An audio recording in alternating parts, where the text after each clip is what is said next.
today I'm going to talk about the right size axe and what's the most useful. Now most places, if you go and buy an axe, whether it's a hardware store or most companies in America at least, produce the standard felling axes. It's bulk standard, it's a 3.5 pound, most of the time they're 4 pounds, with a 36-inch handle. Now the reason these were kind of standard is it's what we really think of when we see an axe, and that's because of the professional logging industry, lumberjacks cutting down trees all day, and this is what this axe is really specialised for. If you think about it, the long handle means I can put in a really powerful blow with a little effort, increases the leverage. The head shape is ideal for getting penetration but also popping the chip out. It's a wedge profile because you don't just want to get the axe into the wood, you want to pull out the chips when you're felling the tree. And that allows you to get deeper on the next blow. The longer handle also means it's easier to cut close to the ground. Obviously I chose to go a bit higher on this because there's so many rocks, but it's a good safety thing as well. If you're cutting close to the ground, if the axe glances, which is quite common, it will come into the ground, and a long handle is better for safety. With shorter handles and cutting higher stumps, you have to be really mindful of where your left leg is, because it can come off the tree, glance and come into your shin. So something you have to be careful of is using a short handle and felling. You really want to know where the safe places to stand are. So this axe gives a powerful blow, is really useful for felling trees. If all you're doing is making felling cuts all day, cutting down the tree, moving on, this is the tool you want, and it's why it was used so much. Of course, when the tree's down, you need to take the limbs off. You can see here. Now, this is where this axe is not so good. Now, if you've ground it extremely fine, is in a fine angle, this is 17 degrees, very vulnerable to damage.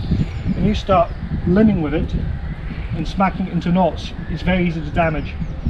And this is why double bits were invented, is because you have your very fine side for efficient, fast felling, and then you can flip it around and use the dull side for cutting off knots and working near the ground. Not for necessarily cutting stumps out, it's still a sharp edge, but it will be more resistant to knot damage. So this axe is just a little bit awkward when you're transitioning, you know, moving it around. This gets in the way. It also gets in the way when you're bucking, sectioning a log.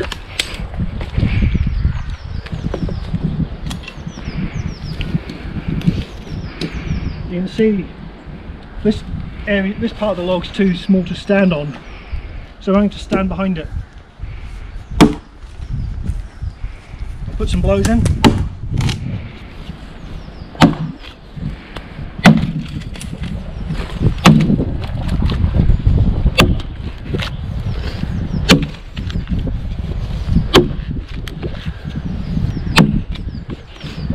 You can see the problem here.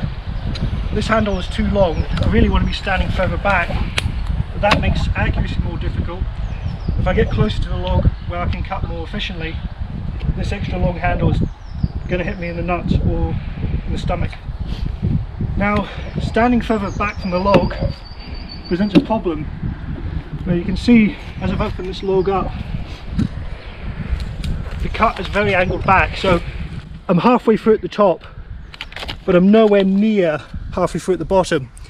That means when I come around the other side and cut the same notch, there'll be so much wood at the bottom I won't be able to separate the log properly. You need to cut bigger notches, less inefficient, more waste of wood. So for bucking smaller logs, these are really useless in my opinion. It's less of a problem when the log is bigger. And now you see, because I'm higher and I'm above the log, it will cut much better.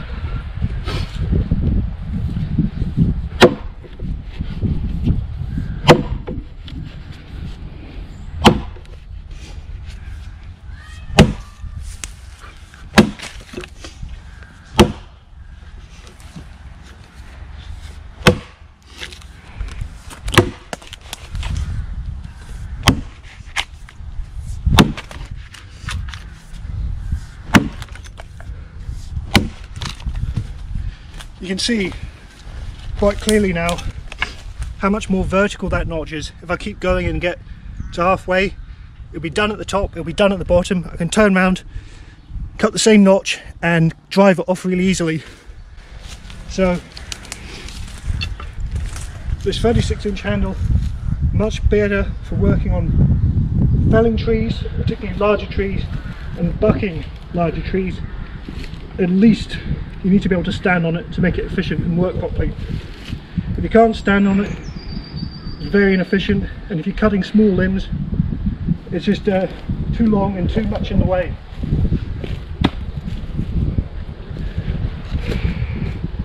So as for good limbing axes, German and Austrian Iltis or Beaver axes, what I go to. Shorter handle, much more manoeuvrable, 1 kilo head, lighter, you get some good head speed into it. Nice and slicey, with a thin profile, very quick and efficient to cut limbs with. Particularly working on hardwoods, I prefer Iltis or Beaver Canada, because you're doing much more slicing, fast cuts, a bit like a machete. For working on softwoods, I sometimes prefer slightly heavier head with a much wider edge.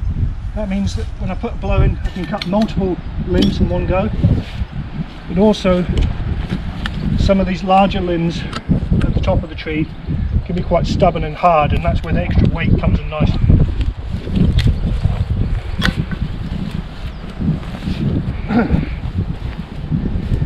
These thin profiles, however, are a bit more sticky and not suitable for bucking larger wood.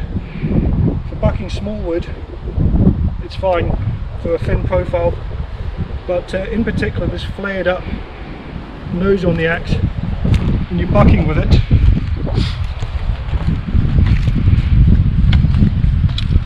as I want to break the log, it's very likely to go in the dirt, and that gets damaged quite quickly. The flared up nose is quite nice though for digging in and ripping off bark. So for this shape of axe, I think it's a fantastic limbing and debarking axe. But for bucking on the ground, I like a lot more what's called a closed hang. If you look at how this blade is angled, it's very swept back, which means when I'm standing behind a log and cutting, edge is vertical, so it makes it very easy to cut small diameter wood on the ground without any damage and on rocky ground.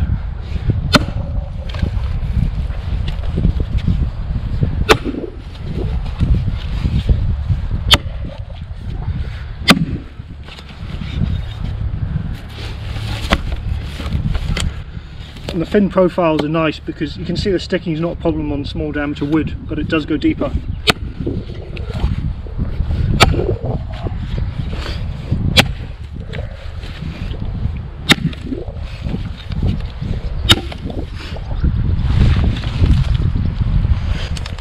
So some of these designs from Europe look really weird, but they're super efficient. This is an axe I bought to try out, and I didn't think I'd like it, but it's became a fast favourite for bucking small diameter wood, particularly on rocky ground. You can see particularly the toe is very backed up. It's a straight 90-degree right angle, so it's very robust, and even if you do hit the ground, it's not going to take the same amount of damage as something like this with a really swept up and a pointed toe, which can break off.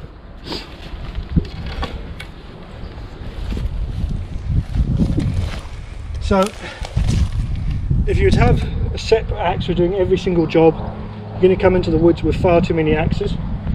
I sometimes like to carry two, you know, a heavier chopping axe and a lighter limbing axe, such as an Iltis. But if you want to just carry one axe, I'd say probably these are some of the best options. This is a hultafors. I've put it on a 30-inch handle, so it's still got a good heavy chopping weight and a wide enough edge, but with a shorter handle it's a bit more manoeuvrable for limbing, and short enough that I can stand behind a smaller diameter log, and you can lean over the top and bring the edge more vertical and cut efficiently. Likewise, this Rinaldi Calabria wedge pattern, wider edge, shorter handle, good for limbing and bucking small wood. Also for felling, I've noticed an advantage of this swept back angle. If you're doing a lot of felling of small trees, you don't necessarily always want to be making the face cut and then turning around and making the back cut, especially if you've not got much space to work. If it's small trees, it's generally thinnings and it can be very overgrown and dense, so you don't have a lot of room to swing. So sometimes it's really beneficial to be able to cut the tree from one side. So you can make the face cut nice and clean, and then using a slash at the back, make the tree fall. And because of this angled backwards, the toe will cut on the far side and cut a nicer hinge. With a more open hang, where it's a straight line, it's almost like the edge is parallel with the handle, you'll put your face cut in and it will be angled this way, and your back cut will be angled this way, and you'll leave a big knob of wood at the back, and the tree will be stubborn to fall. It's a little efficient thing about this axe. You can of course buy vintage axes, and these can be really nice quality, especially if you find one that's almost new like this. However, it's hard to find lighter weights. You know, a £3 vintage axe is quite sought after and hard to find compared to a 4 or 4.5. So I like the vintage axes more for heavier chopping, because you can get the heavier weights, and sometimes the heavier weights aren't so bad on a short handle compared to a 36. So in my opinion, this £4 on a 30 is as easy, if not easier to swing than the £3.5 council tool on a 36. That's not to say I don't like the council tool. I've left it on a 36-inch because it is my dedicated felling axe now.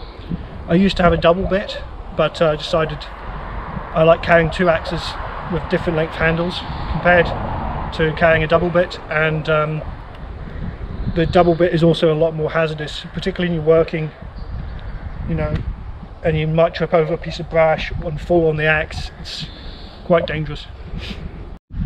So overall, if you're looking for a good general purpose like felling axe, you go out in the woods and cut down trees and, you know, process them, take off all limbs and whatever, a 36-inch axe, while good for professionals, isn't necessarily going to be a good all-rounder and be the best for the whole process.